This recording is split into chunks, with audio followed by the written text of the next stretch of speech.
Hello and welcome to the Business of Betting podcast.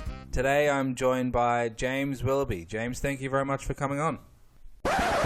Before we get into this episode, make sure you follow us on Twitter @BettingPod and check out the website businessofbetting.com. Guest suggestions are much appreciated. This podcast is proudly sponsored by Betfair Proprietary Limited. Betfair operates a betting exchange and is licensed in the Northern Territory of Australia. Residents of Australia can join Betfair by visiting betfair.com.au and support this podcast by using promo code BOBPOD. Please gamble responsibly. So thank you for listening and I hope you enjoy this episode of the Business of Betting podcast.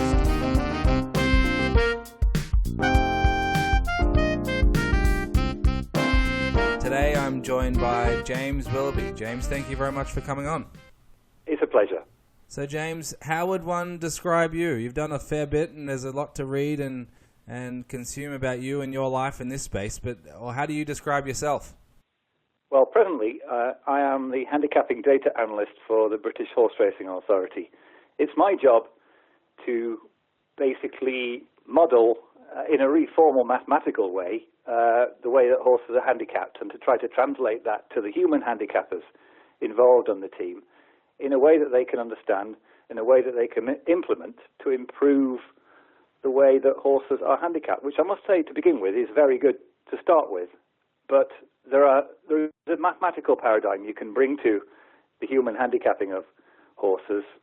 Computers are useful in this domain as they are in every other one. So for those who are a bit younger, take us back, give us a snapshot of maybe 15 years ago or longer on how things might have been approached and how that's differed over the years to today, where you're taking a much more mathematical approach and it sounds like you've been embraced to a certain extent by the BHA to be able to do that now. Yeah, well, there was always an oral tradition in horse racing. There was sort of empirical learning passed on, and that many of the things that were formerly thought to be correct. One of the things I first remember is that when I walked into the Timeform offices in Halifax, which is a job I never thought I'd got and was delighted to have and really enjoyed working there, the first thing that people, we would talk about when we were in the pub after work was that people said things like front running was doing it the hard way. And, of course, when one analysed the numbers from racing and tried to make sectional times, which, of course, aren't provided electronically, but we spent hours clicking stopwatches and recording them off the TV, we realised that, of course, this was nonsense. And this is one of the many kind of bromides of the time that didn't really stand up to analysis. And so from that point, as a young person getting into the sport, it made a lot of sense to a lot of us at the time that there was a lot that could be done, and there was a lot of ground that could be made up, and a lot of that ground has been made up by some really clever and very inspiring contributors all around the world to horse racing, both academically and outside universities and institutions. And I've always found it very exciting and enthralling, and I'm really, really happy to have played a very small part in that. So take me through the public approach, and what I mean by that is talking about some of these ideas and concepts and theories and sharing them to the public. And it sounds like if the general public may not have shared or even understood some of these concepts, and your role in part was to talk them through and explain them and try and help people understand, what was your aim when you were doing that? Were you trying to, I guess, grow the horse racing industry through new types of approaches to horse racing, or were you simply just trying to get your ideas into the world and see if they stuck? It's a really good question, Jake. I mean, I come from a family of teachers, and I've never had a commercial ambition as far as trying to enrich myself through any kind of tipping service or anything like that. The answer to your question is, I don't really know. I can tell you where it started. My life changed when, as a 10-year-old, I jumped into a paddling pool in my local park, and there people had left some broken whiskey bottles, and I lacerated my foot, and the doctor stitched it up with the glass still in it, and that led me to contracting septicemia and nearly dying. And I was in hospital for 6 or 7 weeks at the time, and after about a week or so, I heard the doctors come round talking to each other at the foot of my bed, saying, he's not going to make it. And I remember at that point on feeling like, this is quite literally nearly the end of the world. And that night I was visited by my family, and the person most dear to me was my grandfather. My grandfather was, I believe, a really extraordinary man, and he inspired me to keep fighting at the time. And one of the devices that I'll never forget was he was a big fan, as many men were at the time in Britain, of the pools, trying to predict 8 draws, which of course we now know is basically not much more than random guessing. But he and his friends gave great time to this, and he showed me a chart of the then First Division and the number of points that the teams in the First Division had gained after 6 games. This was the previous season. And then he showed me the same chart after all the teams had played all their games, after the league was complete, and he traced them on a graph. Quite scruffy it was, like in an old exercise book. And he'd said, look, after 6 weeks, after 6 games, the order was completely different. And I said to him, yes, Grandad, what's your point? And he'd said, outcomes in the future are highly uncertain. He goes, that applies to a football team, but it also applies to a young person fighting for his life. And from that point on, my life changed. I saw everything around me through the lens of probability, and sports and betting is basically the most fertile ground that man knows in which to investigate this phenomenon, because in other domains, science, the stock market, one may have to wait a considerable amount of time to observe outcomes and associate those outcomes with the parameters of a model. But in sports, and particularly in horse racing, one only has to wait a couple of minutes. Wow, that's powerful. So I want to ask about, you mentioned the random guessing aspect.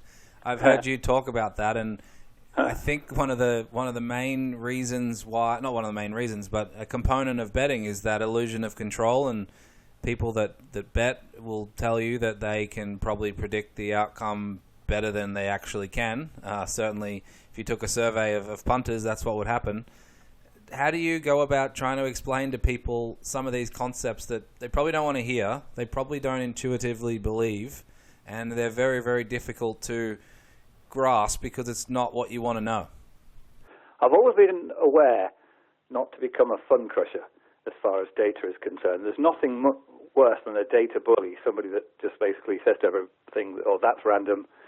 One of the things about baseball, which I've always been interested in since being a teenager, is that formally, the idea that statisticians had about the game, where they said there were only 3 true outcomes, a walk, a strikeout, and a home run, came about because they lacked proper definition. They didn't have all the variables.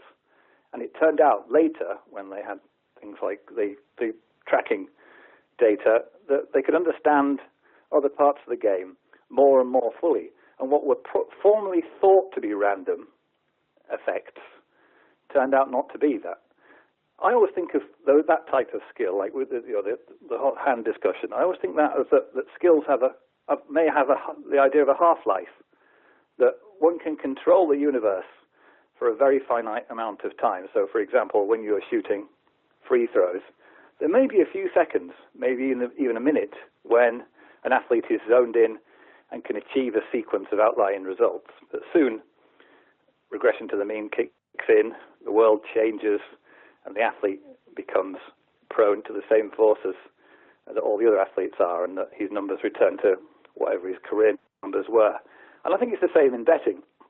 I think we all know what it's like temporarily to have a great run. And that may be not due to just luck, as some people assert, but it might be due to, say, for example, one has a really strong grasp of a particular group of horses. One understands why a race has been won by a horse. Where other people are surprised by it, you might have read it.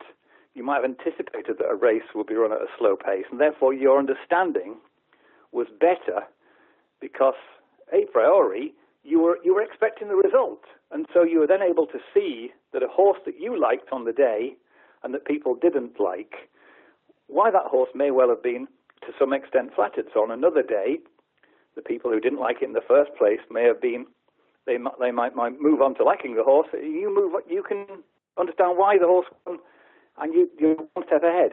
And I think for many punters that I speak to and listen to and like the output of, they talk about this idea of, being ahead.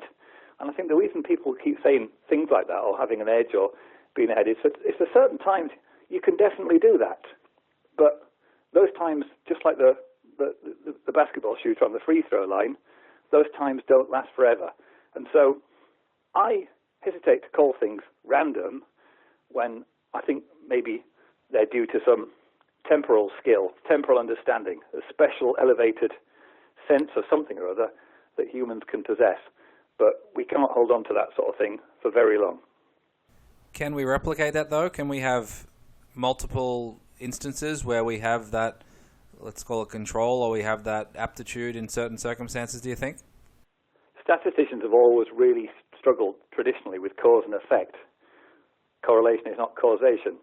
People often trot out after a year at university or so, but correlation sometimes is causation.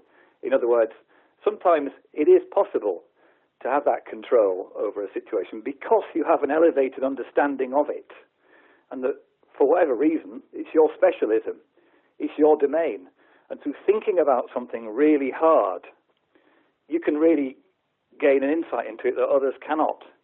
And for me, I first learned that at the foot of my grandfather. My grandfather was a solicitor's clerk.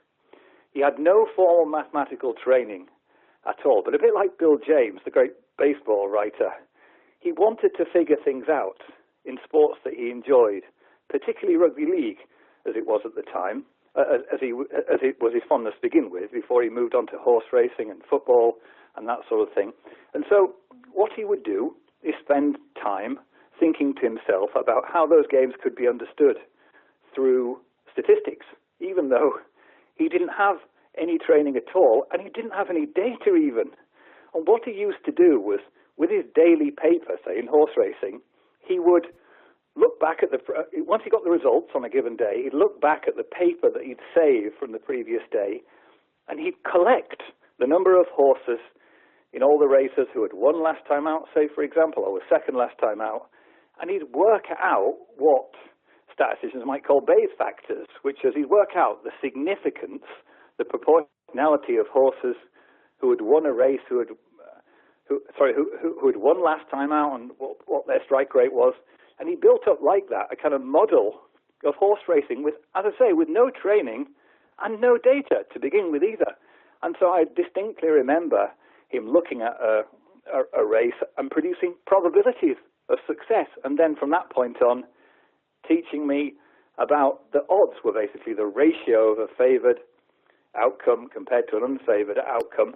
And from there on, I began to learn, as a 13 or 14-year-old, things which I later recognised through a more formal study of maths and stats, where these quite advanced ideas, distributions of variables and models that, say, in machine learning are now taught in the academic canon.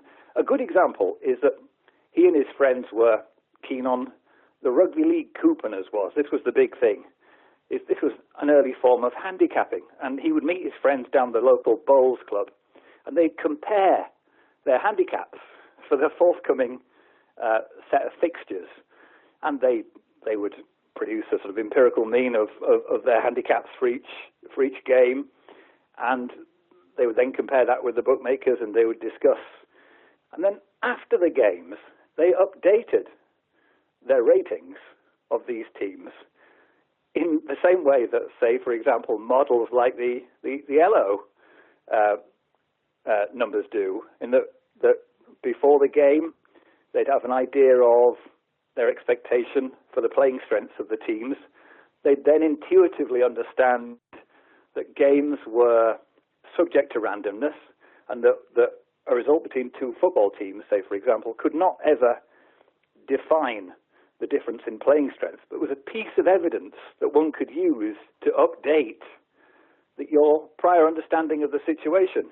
And so, say, for example, I remember a friend of my grandfather's who he would always tell me it's the rule of a quarter. So for every, if you predict that some rugby game should go to the home team by 10 points, and in fact what happened was, say for example, that team won by 50 points, so there was a difference of 40 between the forecast and the observed result, he would then change his figures by 10 points. Now that's obviously a very extreme example.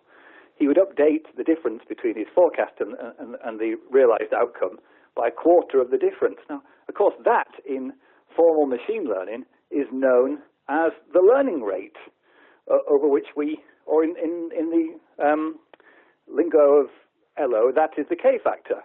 And yet he'd never been exposed to these ideas at all, or read books on them, or anything. It was just he and a group of his friends intuitively understood them. And that, for me, was very, very inspiring. And still to this day, I come across things I read in textbooks that remind me of foundational ideas. And what that taught me was that any subject, no matter how complicated, can be understood if you have the desire to learn it. And you have the desire to start right at the beginning of whatever it is you study and build up your understanding brick by brick by brick. And one of the great things about horse racing and betting, and sports in particular, is that shared with machine learning, the idea has switched from statistical inference, where we try to understand the past and parameterize a model to explain the past, to the paradigm of prediction. Prediction, it has been realized, is the most important thing. That no matter how informal your model was, how much it was based on subjective factors, or a rather fuzzy understanding of the mass, if you could make a series of really good predictions over a long space of time, not fooling yourself, and that you understood where the errors in your predictions came about, you would then gain a better understanding of the game that you were studying, how the results came about. And I find that idea still to this day extremely useful. Seems like some rare qualities, and some of those things you talked about, I'm interested in your thoughts, especially thinking about the world we live in today. Those that have been focusing on the mathematical approach and some of the things you discussed from years ago and how that's developed over the years, to the average punter that watches games and thinks they can understand and quantify what's going on, even though they're probably using other methods in their mind. What's the differential, do you think, between having a statistical or mathematical approach and how successful you can potentially be doing it on that side of things versus the average fan who might watch a game and digest what's happening and then have their own, I guess, manually put together probabilities?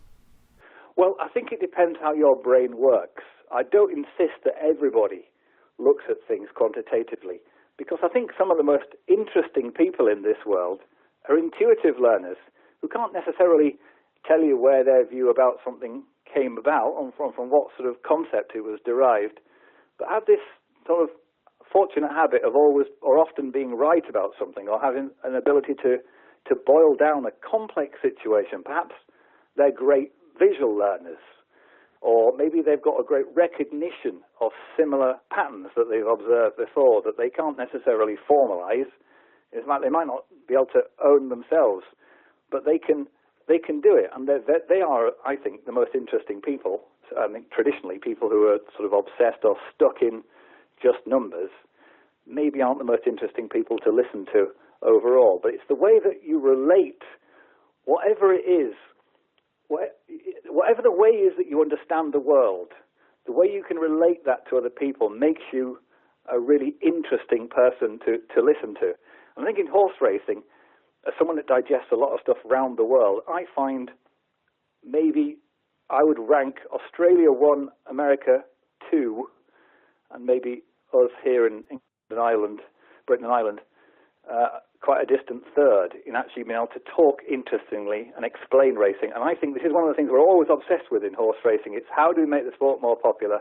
How do we broaden it out? Well, I've got some really strong views on those. They are my own views. They might not be right, but they derive from my own experiences like everybody else's are.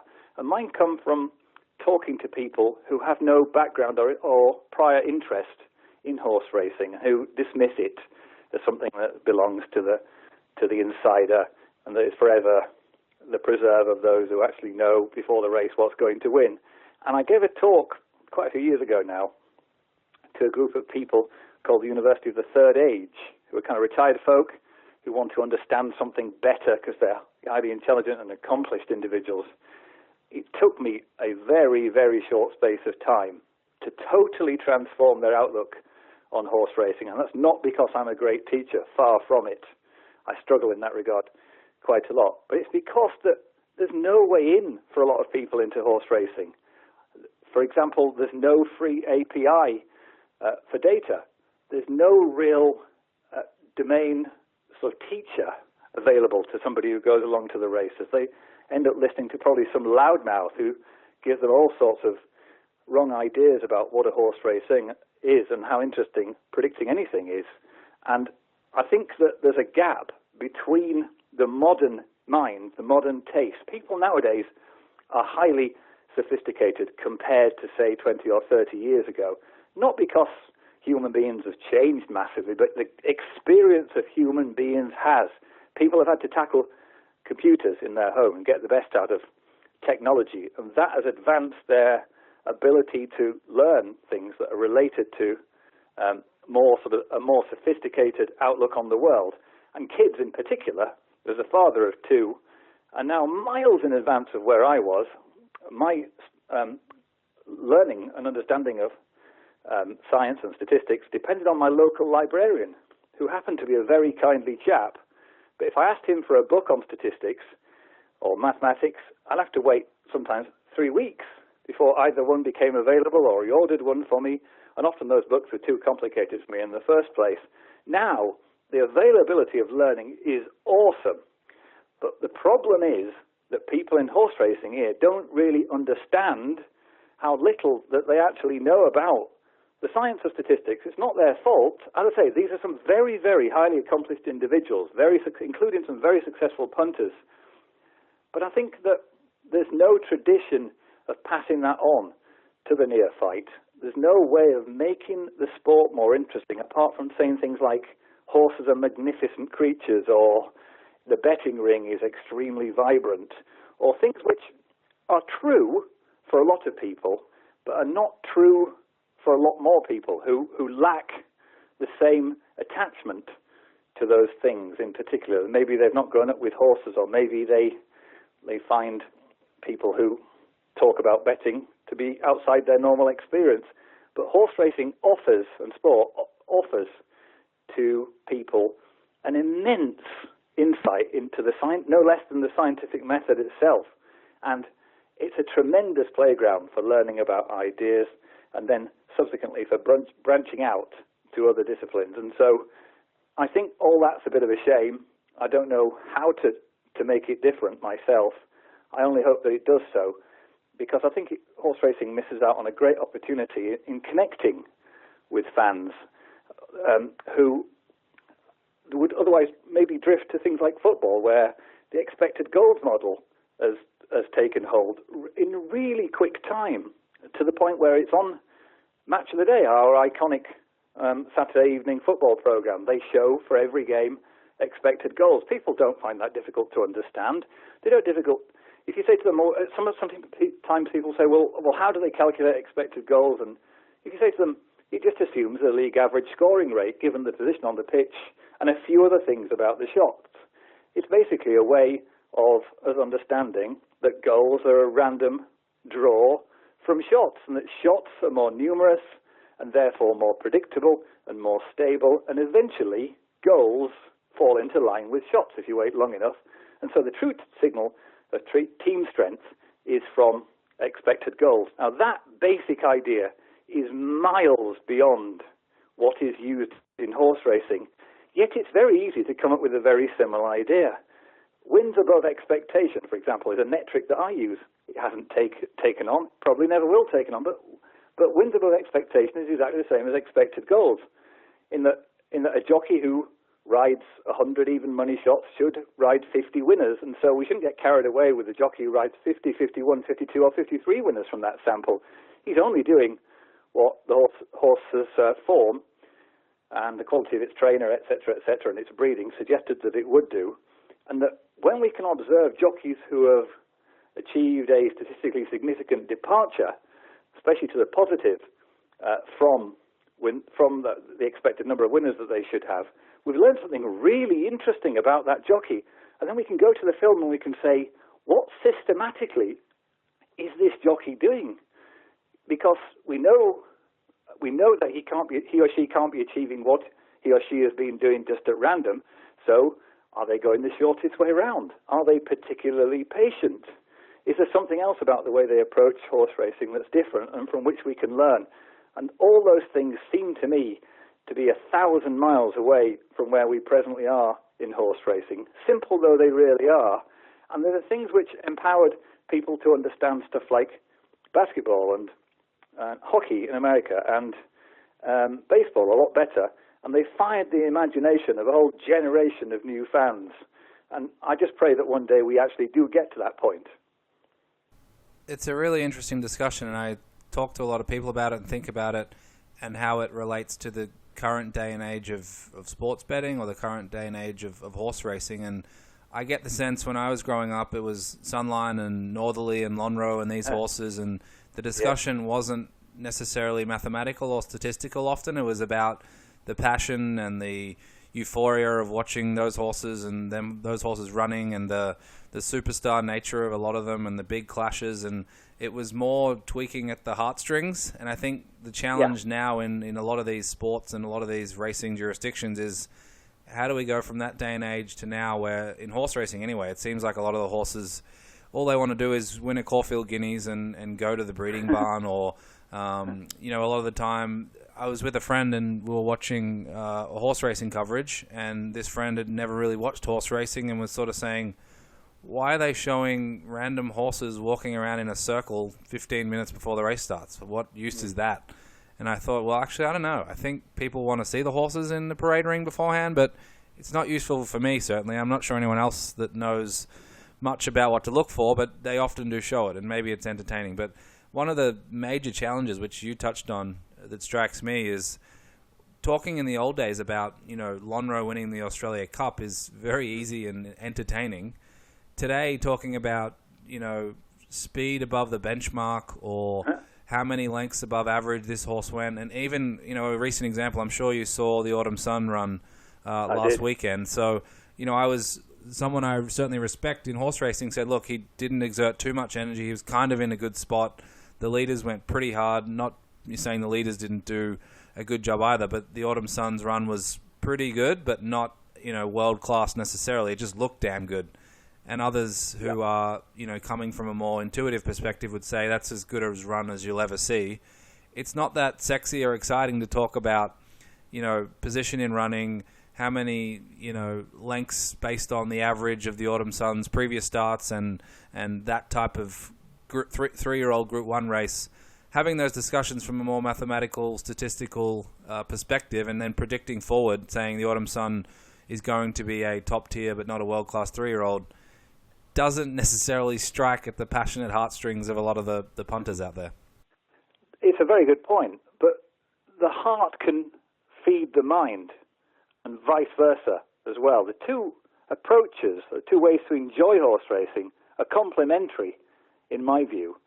What, after all, is better than finding out the real reason why a horse won a race, and then we're in awe of its athletic capabilities even more? One thing, I consider myself actually a lifelong outsider, in inverted commas, single quotes, to horse racing, in as much as I don't really want to mix with horse racing folk. I don't really want to feel like I'm part of the show. I like the fact that I do other things. I like the fact that I'm fond of other sports. But one thing I have benefited from being a journalist is getting to know some of the elite competitors. And say, for example, Ryan Moore, who I think has got no peers as a rider of horse. Now, why is Ryan Moore a great jockey? Well, one of the reasons, of course, is that he gets on loads of really good horses, which enable him to demonstrate his talents. But like the great jumps jockey, Ruby Walsh, both Ryan Moore and Ruby Walsh have got a fundamental understanding of what a horse race is. They can tell you.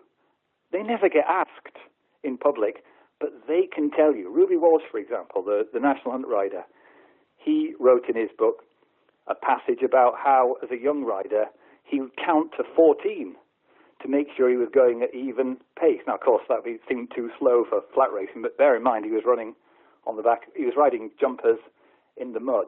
Ryan Moore, through the brief chats I've had with him over the years, he has got a very far-sighted understanding of how to win a horse race. And for him, I'm putting words into his mouth now, because one has to do that with Ryan Moore quite a lot, but pace dominates position.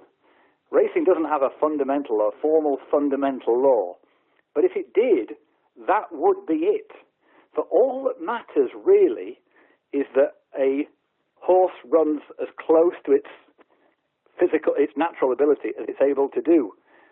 We become obsessed with the relative positioning of horses. The Autumn Sun, again, it was talked about how the Autumn Sun had made loads of ground up at the end of his race, and other famous horses we've described in terms of the relativity of their finishing burst.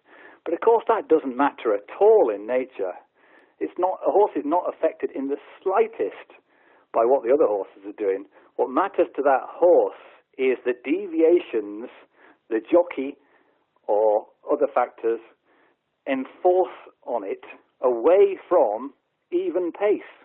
And when you explain that to accomplished people who haven't had the chance to understand things like that, you can say, well, for every deviation away from ideal pace, there is an exponential loss of energy. And we know that from driving a car. We know, if we look at our fuel consumption needle, we know that if we go just a little bit faster than 56 miles an hour, we might use perhaps 10% more fuel.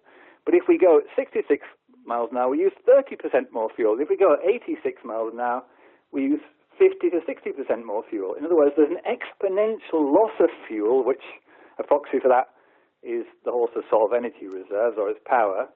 If we deviate from ideal pace like that, we cost the car fuel, and the jockey costs the horse energy.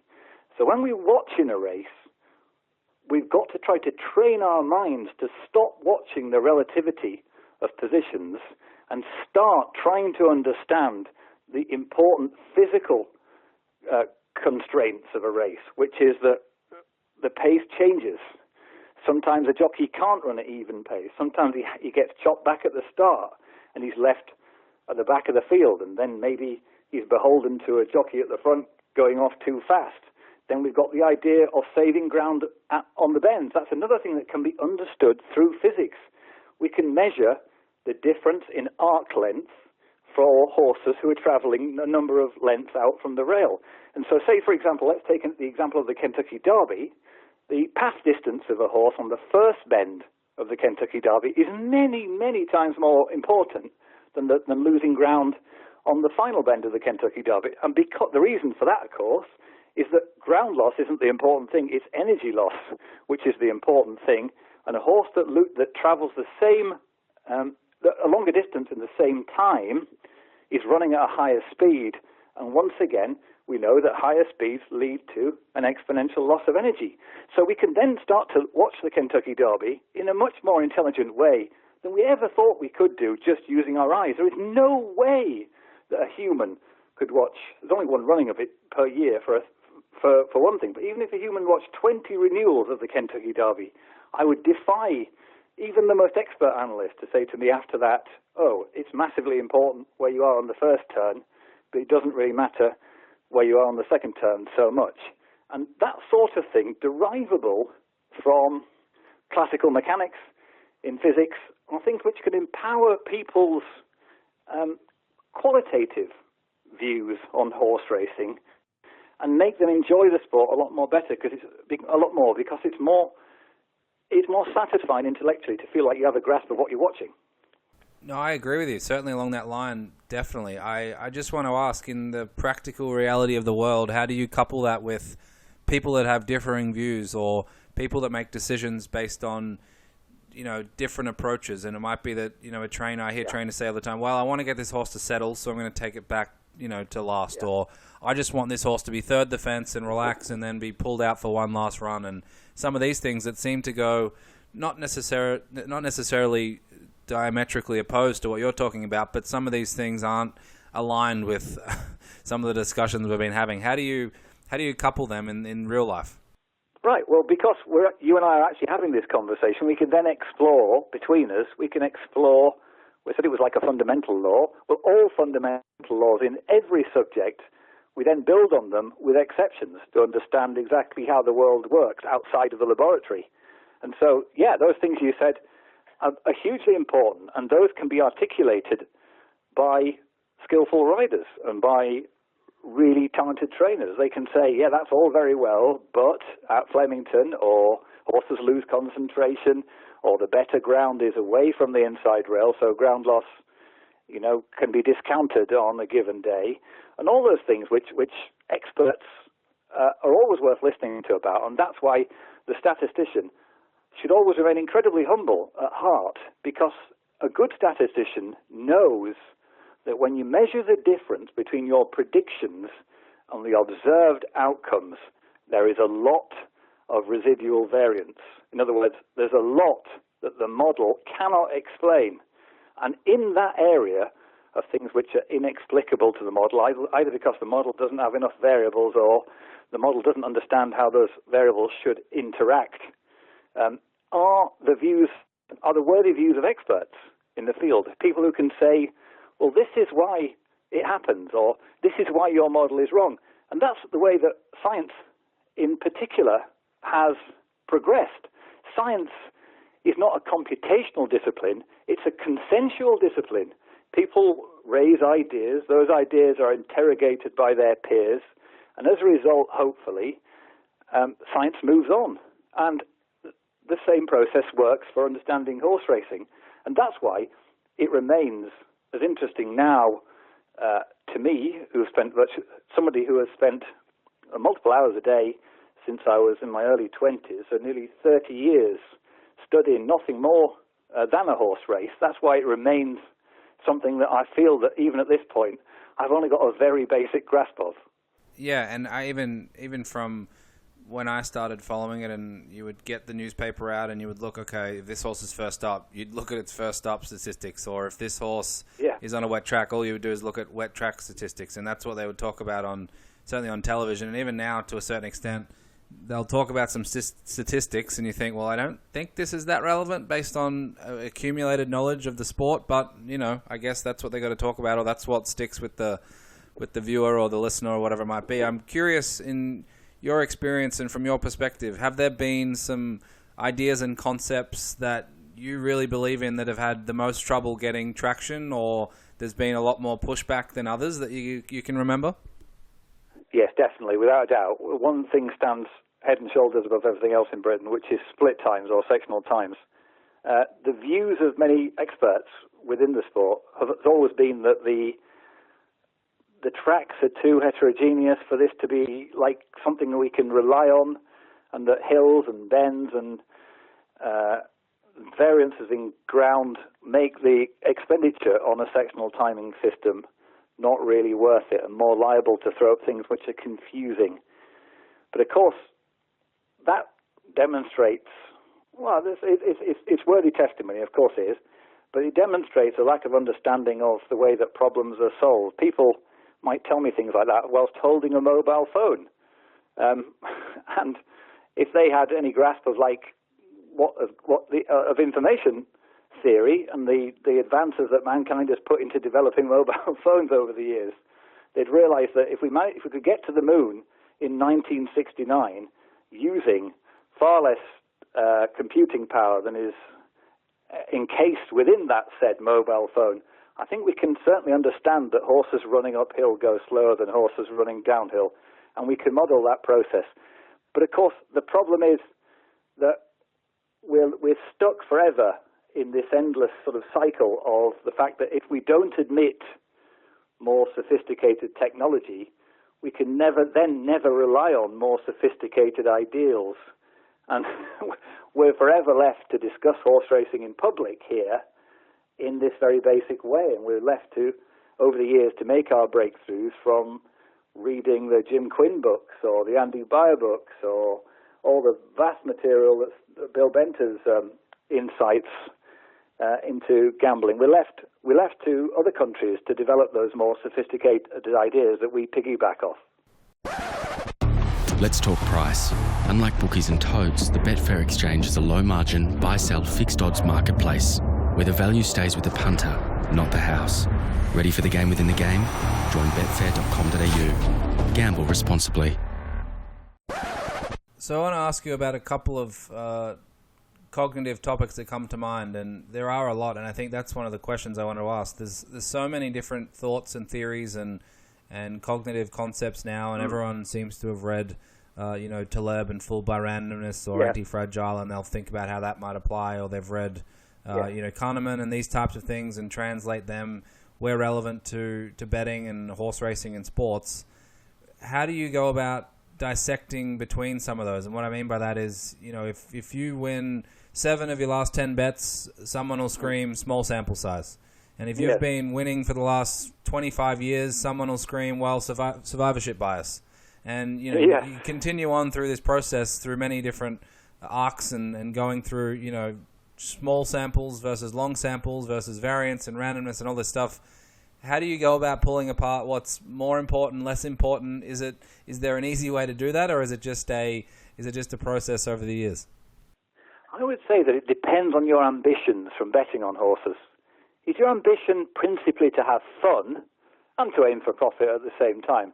In which case, consuming all those texts that you just said is a really good idea, because doubtless that does increase your fun and your interest level. And it's no surprise that books like the Taleb books and other statistical texts have gained traction within the horse racing and sports betting community for obvious reasons. They are very germane to the topic and they are very interesting. But if it's profit you're after and nothing else matters, then it's a totally different matter. Then one needs to build up a philosophy on whatever you're studying from first principles. And one needs to understand the limits of your data and the limits of your model, and not to admit more far-sighted, complex ideas into the whole thing, because those things don't lead generally to better predictions, which is an idea, of course, ironically, you can gain from reading the literature. But to cycle back on myself, if profit is your only motivation, then the route to that profit is pretty obvious to most humans, which is to work hard, to study what you're studying carefully, to bet in a careful manner. And most of the really successful punters, the most profitable punters I've met, aren't necessarily those people you'd like to be stuck on a desert island with. They're very focused people. They've got great powers of concentration. They can bet in running, or they can bet before the event in vast quantities without ever flinching, without ever becoming beholden to the sequencing of their results. They can't necessarily talk about racing particularly interesting, because that's no flaw of theirs. They don't care about that sort of thing. So I think that we tend to pretend, there's a pretense in horse race broadcasting that everybody out there has got to adopt the ways of the professional. They've got to be cautious, and they've got to only make bets that are above what they presume to be the horse's chance of winning the race, etc., etc. But of course, we know that behaviorally, people aren't like that at all, and that those aren't their payoffs. Those aren't their motivations. They're looking to have fun, and the books that you mentioned, they might confuse you, but you'll have a good time becoming confused. Absolutely. No, we often there's talk about the betting utopia and always being able to quantify your edge perfectly and applying a certain staking plan on top of that and being very robotic. But the reality is the vast majority of people don't fit into that category. I want to ask about how you would describe the transition over the years from, gaining knowledge, testing theories and that type of thing. Has it been, building blocks one on top of the other? Has it been you've torn down the house and started again a few times? Has it been swings and roundabouts where it's, you're just navigating the path? Take us through, your thoughts on how things have progressed over the years. Yeah, well, this is something I could talk about for a long time, and something which is probably quite boring to most people apart from myself, so I'll try to be careful. But for me, my evolution as a horse racing devotee, somebody interested in the subject, I never called myself an expert, was changed radically by academia. Not because that I thought that academics had a particularly strong grasp of how to bet winners. In fact, far from it. Most of the models, Bill Benter aside, of course, most of the modeling ideas and papers written about things like NFL and baseball and basketball, well, if you're a domain expert, as many of the people listening to this podcast are, you'll immediately be able to see through some of the assumptions that they make and realize that even now, some of those foundational papers on horse racing and sport, the Dixon and Coles ones in football, Hal Stern in the NFL, Bolton and Chapman in horse racing, and in more recent days, men like Mark Glickman, for example, the Harvard professor who does so much tremendous work on ratings, and Jim Albert, you'll understand that some of those ideas aren't directly applicable to the actual pursuit of making profit from backing winners. Now, but by exposing myself to those, I came across the fact that many of the people I've just mentioned were Bayesians.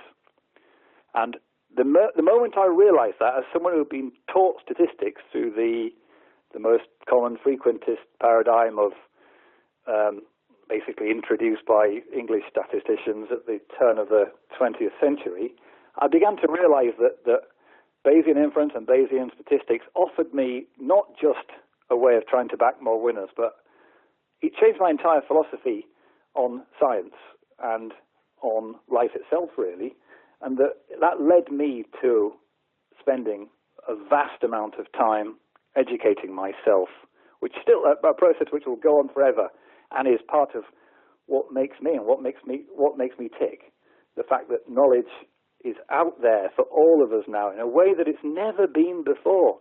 And one can do online course after online course and read book after book. And although you must always remember that at heart you're an amateur, that you're someone who doesn't really understand it because as well as you might do, and that you mustn't start thinking you can apply it outside of your own study. But consuming those ideas broadens the mind significantly and is tremendously stimulating. And that was, to answer your question, that was, for me, the turning point. I realized at that point that there was a lot more to the subject than I'd ever presumed that there was. And so it kind of lessened my zeal to turn myself into the best punter I ever could do at that point. But it made me realize that there was a vast amount of understanding between me and the inverted commas promised land that I had to try to navigate, I had to try to educate myself, and that process will probably still be going on when I pass on, but it's something that drives me on a day-to-day basis to learn more about and to apply in my own chosen highly trivial field. So what are your thoughts for today's punter and I guess the next generation coming through? A lot of people I talk about who are even younger than me talk about, well, you know, I've read Wisdom of the Crowds and I know markets tend towards efficiency and, you know, I want to avoid confirmation bias and recency bias and I want to try and navigate the noise and try and find the signals and talk a lot about this stuff. And there's so much there to consume. Like you said, there's an ocean of knowledge to try and bring in and dissect through yourself. What do you think the biggest challenges will be for the next generation of punters who are coming through who try and either want to be professional or want to be semi-professional and useful at it and not, you know, completely wipe out their bank? Well, let me be facetious for a second. By far the biggest challenge is actually getting a bet on, I suspect. And it's that they'll probably spend most of their time actually trying to navigate. But to answer your question more fully, I think that as markets become more sophisticated, it doesn't mean that they're necessarily always more difficult to beat depending on the individual's approach. For example, what seems to me to be the case in Britain now, in British horse racing now, is that there's this cyclical effect where whatever is the kind of method du jour, it becomes mined out of the market. But if you wait long enough, it comes round again. And I've certainly noticed, listening to people talk and observing their results, that, say, for example, in British horse racing now, some of the really old-fashioned methods have got great traction again in markets and can lead to profitable outcomes because people of the zeal that you and I have been talking about, the zeal of people to educate themselves and to become ever more sophisticated and taking all those things that they've read in Taleb and other places and start to try to wonder about pace and sectional times and all these sort of high-level concepts, and that people who actually focus on the temperament of the horse, or people who keep a list of horses who have now dropped in the handicap, like they used to do, which is something that people did when I was a kid a lot. You would see all these endless lists of well-handicapped horses, and then I never saw those for 25 years. Now people have started to write that way again, because modern-day handicappers, adjust more proactively. When a horse wins a race, it tends to be raised more in the weights than it used to be when maybe there wasn't such a great understanding of actually what the horse had achieved. And so methods and the profitability of those methods in horse racing, at least, I'm not so sure about other sports because I don't have so much experience in them. But there's this cyclical effect. And so to answer your question, what a punter now, somebody who wants to make a name for themselves and profit from betting horse racing in particular, is that there is no one answer for all, but that a highly intuitive individual will find that answer as long as he or she applies themselves to the discipline. And humans have got this tremendous ability to learn complex systems and to cut through those systems, and that placing yourself in front of the stimuli of horse racing, and I've always said and always will say that the best way to become a good bettor is betting itself. In fact, I would go so far as to say that there is no other way. And again, it's an iterative process, like we know that so many processes in science are. One tries an idea. Perhaps we could vacillate too much. Perhaps we could be swayed by short-term results, and perhaps we could forever bounce around in our thinking and never find a way of. But that type of person probably should look other than outside of betting for what they want to do with their life. But there are plenty of other people who will find that their ideas are very harmonic with making profit, that actually they aren't that swayed by short-term results. And in Bayesian language, they place a very strong prior over their intuitive sense of what wins horse races. And by doing that, they're not swayed by new evidence. And in betting terms, that's usually the right approach to take. So there'll always be people who are very good at betting, and there'll always be people who want to be good at betting but just can't get there. And for them, perhaps they should become somebody who reads a lot of books and gets their fun out of the sport and drops the idea of trying to be a ruthless accumulator of funds. Or perhaps they should stop betting altogether. Who knows? But there will always be people who are massively successful at betting just because it suits them. And I think that if you start sensibly and if you apply yourself to betting, you will find out, might take a few years, but you'll find out whether it suits you. Because at the end of the day, it's got to make you happy. It's got to give you some payoff outside dollars and pounds. Otherwise, you won't think it's a worthy thing to do for the rest of your life. And for many people, it's the offshoots from betting that make it really interesting. The books that we've discussed, the ideas that we've thrown around. And for many people, being a sort of enthusiastic hobbyist tends to be the way that they get the best out of betting on sport and on horse racing. So you mentioned a bit before about sectional times and some of the challenges in that field. Is that one of the main, not necessarily emerging, but underutilized or undercovered areas in this space? Are there any others that come to mind that people are talking about a lot more, that people are focusing on a lot more in your world? Yeah, they are. That's dead right. I mean, again, this is a topic that's a lot simpler than people think it is because it's lacked a proper treatment before. The original instigator, the people who wanted to instantiate sectional times to begin with, part of their motivation, I must admit, is to look clever. or to talk about things that other people were not talking about. But practitioners of sectional times want to do the opposite. They want to generalize the ideas that sectionals can provide us with and induce people who are qualitative, who have a qualitative approach to horse racing, to understand them and embrace them as well, and to be able to realize that you cannot tell the speed of a horse race by watching. You can tell the extremes, of course you can, but it's profoundly different whether a horse is traveling at 38 miles an hour or 37 miles an hour. And if you want to practice standing by a major road and trying to estimate which is which, then good luck to you, because you've got absolutely no chance. And so quantitative methods, as I said before, can fire the qualitative approach, because they can induce concepts, a conceptual understanding of something like the 2 turns of the Kentucky Derby that wasn't necessarily available just from visual methods.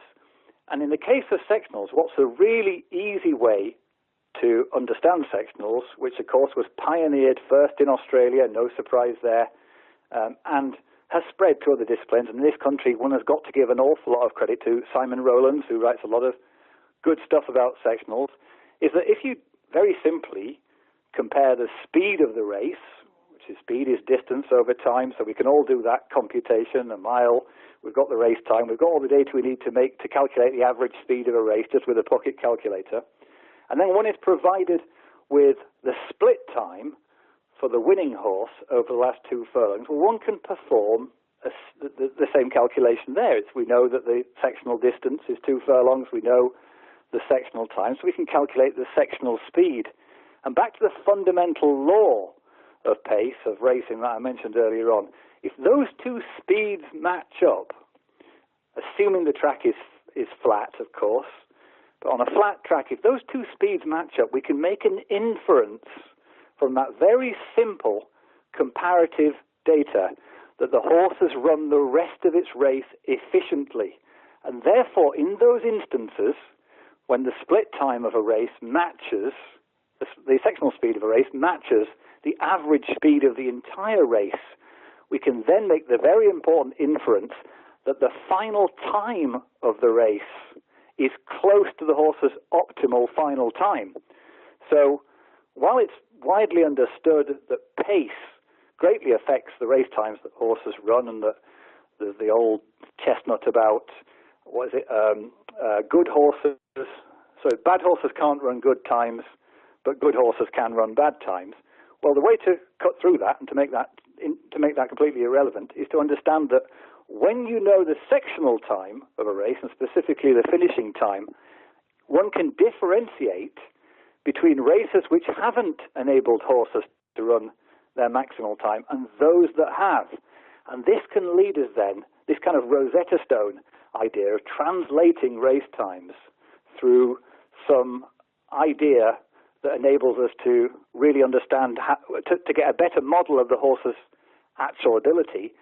We can come across instances, such as I've been very fortunate to do so when on television on a couple of occasions, where a horse achieves a really good final time whilst departing sharply from even pace.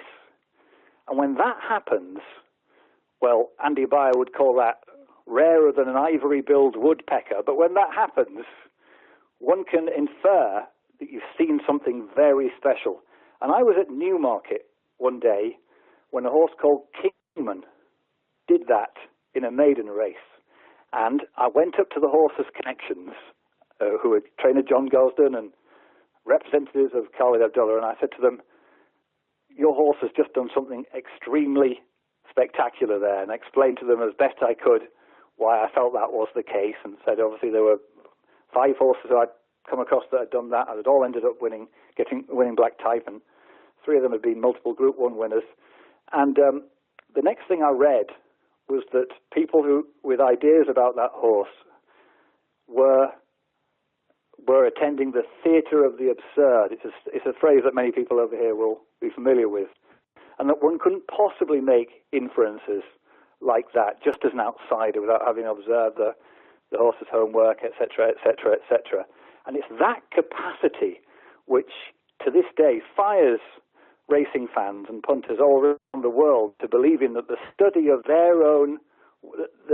racing in their own way, that clicking their stopwatch and recording sectionals or using sort of third generation ability is well worth that, because when you can come across a horse like Kingman, well, in effect, you don't have to pay a penny, but you own that horse forever. And when Kingman came down the straight at Royal Ascot and won the St James's Palace Stakes in a hand canter and ran some absurdly quick sectional for the last 2 furlongs, that was kind of verification for a lot of people of all the work that they put in and the belief that horse racing is this subject which is tractable to these advanced methods, and that more than just whatever you win by betting the horse, there's some payoff for the human which runs a lot deeper than that, because you've captured the chaos of a little corner of the universe. You've made it yours. You've reduced its entropy, if you will. You've made it more something that you understood that other people couldn't understand, who hadn't gone to the same trouble as you. And in my case, I want to communicate that to others. I want to make them feel that magic is out there for those people who are just prepared to put in a little bit more effort, and that you don't have to be a college professor, or you don't have to be a data monkey to get there, but you can just, as long as someone is able to teach you the basics of it, then you can do it for yourself.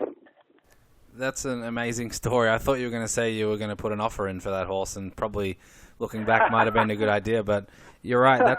That's the power of this sport, and I think to go with that, you have the same instance 10 times, and you probably get knocked down 6, 7, 8, 9 times, yep. And that isn't the horse that's going to be a multiple Group 1 winner. But when you do find it, and when you've followed it all the way along, and you can capture that, it's an irreplaceable feeling. It's absolutely spot on, yeah. All models are wrong, said the statistician George Box quite famously, and he was dead right, by which he meant that all models contain errors, and that it doesn't mean that if you systematically attempt to deduce something about a horse, that it turns out to be wrong, or it turns out not to be profitable, or it turns out not to make you look smart. It doesn't mean that the idea is wrong. And you can understand that if you interrogate the idea itself from first principles. And fortunately for us in horse racing, men like Isaac Newton have done that work in advance of horse racing ever being conceived of. So we can rely on those ideas of classical mechanics and all sorts of other contributions that man has made to science to derive for ourselves a more advanced model of what wins a horse race than presently is the case for us. And we can get there with so little effort, so little extra effort if we're prepared to try.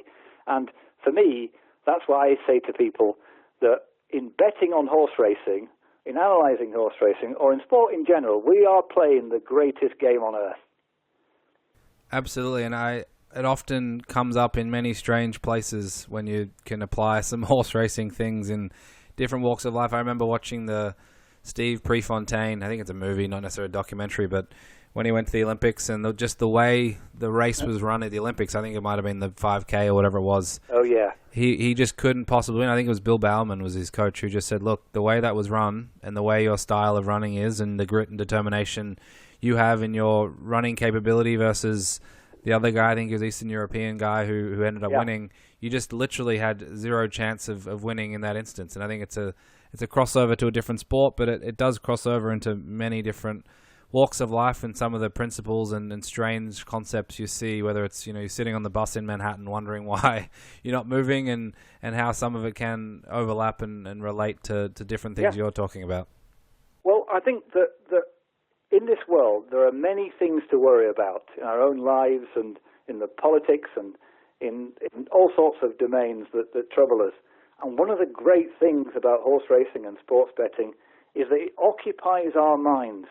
It gives us something to focus on that isn't harmful and, however trivial, actually connects with other really important ideas about the world.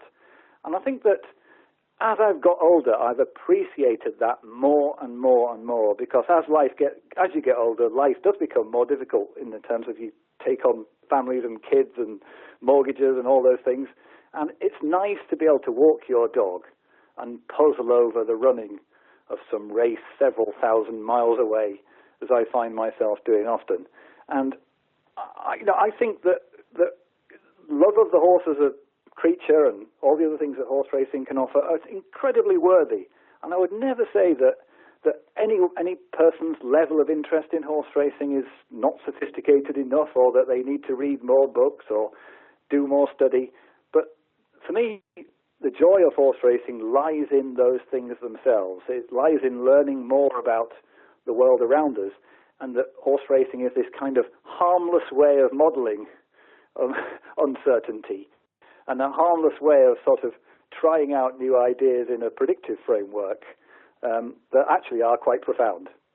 Certainly. And one final question for you before I let you go. We've talked a fair bit about, the domain of horse racing and some of the betting related stuff. Outside of that, have you got a final piece of wisdom for us, or something that's helped you focus for this many years on these topics? And the listeners might be professional sports or horse racing bettors or semi-professional, or as you aptly put it, they might be enthusiastic hobbyists. What's something you can share that's helped you or guided you through all these years? Well, I think there actually is a readily available answer to that, thankfully, because I was slightly worried halfway through the question as to what I would say. But then I thought to myself, dig deep, and what's the more instinctive answer to that? And really, it's to listen to other people. It's to open your mind to new ideas. And in my case, that's come from watching racing all around the world and confront the different ways that racing is discussed. Now, that same thing applies to football, but it's probably a bit more difficult because a lot of the best footballing countries aren't English speaking, so you'd have to probably take on learning a different language in some cases. But in horse racing, it's fortunate if you're an English speaker that many of the major nations are as well, and so you can switch on Australian racing and be confronted with some ideas that you'd never really thought about, not necessarily because Australian analysts are miles better than ours here, but just because they have a different slant. Australian racetracks and the way that races are run, for example, place different emphasis on the thoroughbred, and so ground loss in Australia is much more important because horses accelerate into the turn. And to give my example of the Kentucky Derby, where the opposite is the case, the Kentucky Derby follows a fast early, slow late. Well, Australian racers have this sort of curious fast, slow, fast pattern to them in general. That's a grand generalization. Of course, many individual racers depart sharply from that particular model. But that's, I think, or the way I would understand it, one of the reasons why ground loss has become such an en vogue topic over the years in Australian racing. It's hard to win a race whilst accelerating sharply into the turn. And so once you confront that as a new idea, you can bring that back into your own domain. Now, if you are a professional punter, something I've never done on a full-time basis, although I'm a very enthusiastic bettor, I've never given myself entirely to bet. You don't necessarily have the time to do that unless you enforce upon yourself an off-season. You've got to do things like trawling through odd sites, and you've got to do lots of other things, studying form or whatever it is that you're doing on modelling that take up vast amounts of time. And so, you're in it less for fun than someone like me who gets their pleasure from understanding these ideas and passing them on to other people and discussing them. But I still think that having an open mind is not just really important in life, particularly nowadays, if you live in my part of the world, especially in the political arena. But having an open mind is really important, I think, to getting the best out of betting on horse racing or other sports too. Certainly sage advice. James, thank you very much for coming on. It's been my pleasure to chat with you today, and as usual, or as expected, I have a dozen more questions, but we'll have to save those for next time. Jake, thank you very much, and thanks for this really valuable resource. I've listened to virtually everyone but one, I think, actually, and I'll get around to listening to that this afternoon. And I think that listening to people talk about betting is something I'll never get tired of, and I look forward to the other capsules in this series. Very kind of you. Thanks again, James. You're welcome.